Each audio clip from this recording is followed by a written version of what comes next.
pretty hard to pick just one favorite thing. It's incredible taking a class with Dean Fairfax. He's a great lecturer, and he's so passionate about the road to Brown, how Brown v. Board came to be. So just being in that environment with him was just very inspiring. With the class itself, he did a really great job of walking through the steps of how we got to Brown, and part of that was he brought guest speakers to us who either knew the lawyers that we were talking about really well, maybe personally, or who were involved in it in some way. And so just getting to meet them and hear their stories and realize that they're just people too, it was really incredible and really inspiring. I loved listening to all of my other co-students talk about how they interpreted the reading, because each week the dean would make us write a reflection, and everyone would have to go around and say what they wrote about, and it was really great to hear how everybody would take one thing in so many different directions. I also really loved when Dr. McNeil came to speak to us. You could tell it was just a momentous occasion where all of us were doing something where as students we would remember for the rest of our lives. She has so much gravitas that it was a once-in-a-lifetime thing. When I went to class, I had a very expectant and eager heart to learn about my people and what they underwent, because us guys went through colonialism, so I wanted to get a bit of their history, and the class did not disappoint. So we went through Charles Houston mainly, and how that looked like in his life, and how he just chose this battle for himself. So that was very interesting. What I really liked about it was for both the books that we read, each time that an address was listed, I looked it up on Google Maps because it was all over DC. And so, I was looking at these different locations of Charles Hamilton Houston's childhood homes and where him and his dad's law firm were. And so I'm looking at all these locations while I'm reading the book to try and kind of orient myself both in history and in physical location, because we're near all these historic sites.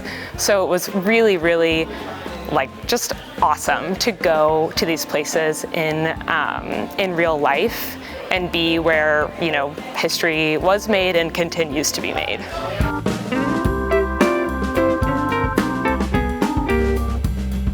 Yes, so I learned from Professor Epperson, we read one of her articles that she published, that in the 1952 through 1953 term, Chief Justice Rehnquist was actually a clerk on the court, and that was one of the terms when they were considering Brown.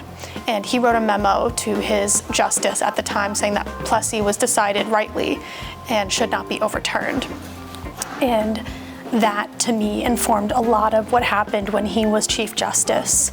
And his clerk, now Chief Justice Roberts, what happens on his court. So I think that just one piece of information can inform the way that you examine the court's jurisprudence throughout the 90s to today. I didn't understand, even once I was in law school, how much work went into it and how many years and years and years of strategy and chipping away and trying to, get a breakthrough here, get a breakthrough there to just set the precedent so that Brown v. Board would be successful.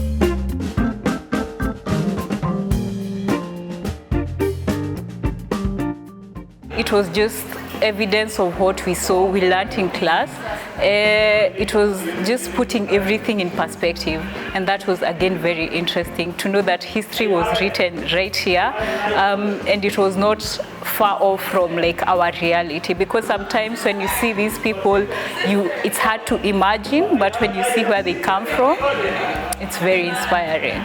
Traveling to many historic sites, some which you would not even guess they were even historic sites. A lot of these, it's homes in DuPont Circle that you might have walked by before and never thought that a civil rights hero that was their childhood home, or go to a school in Southeast and that school was the leading Supreme Court case, Bowling v. Sharp, that desegregated schools in DC. And so just getting to walk in that history and also have the knowledge that we spent, we were reading cases, we were reading books, we were reading articles about these historic moments.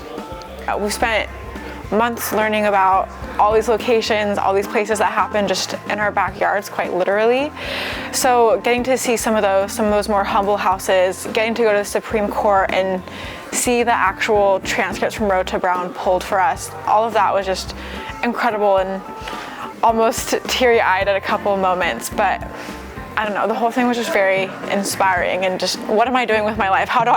What do I have to do to be like them?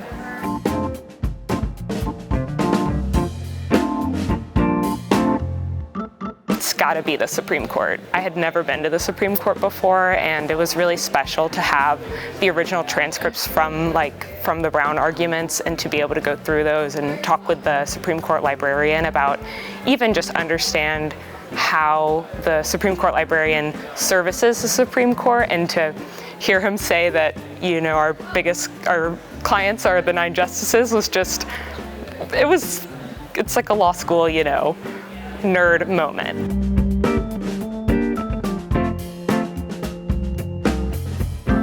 One of the things I learned is a lawyer, this was repeated over and over and over again in class. So a lawyer is a social engineer and not a parasite to society. So I hope wherever I go, I become a social engineer as opposed to a parasite in society. So something I want to bring with me would be the inspiration that we got from Charles Hamilton Houston, that he confronted such gigantic and impossible evils, and he was able to make a difference. And the idea that I can do so much and make so much change, but I don't have to be miserable. Dr. McNeil said that Charles Hamilton Houston was not miserable, but the contrast between the gravitas and the momentousness of what you're working on with, I'm still just one person and I can live my own life and still contribute. It's very awe-inspiring. This is a continuous fight, and that this is not something that is like one and done. And so I hope to carry that fight and that passion for justice and equity into my legal career. For me, it was very inspiring to know that anyone can make a difference, and we do not have to be qualified in any sense of the word or to come from a specific background in order to make a difference. Whatever actions we play today or whatever we decide to do, it will have a ripple effect on the generation. It might not be the immediate generation, but generations to come.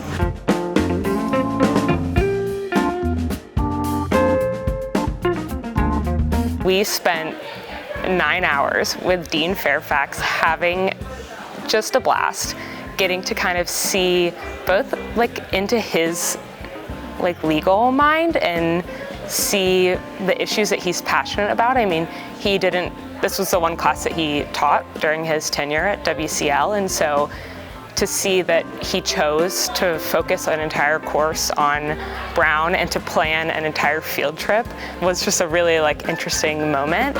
Seeing just the pride that Dean Fairfax has in all of us as his students. At the beginning, he collected note cards from all of us, and he mentioned that he keeps these note cards from all of his students, you know, our likes, what we want to do, from all the classes he's ever taught. And so just thinking about, you know, Dean Fairfax has all of our little note cards and he's so proud of them.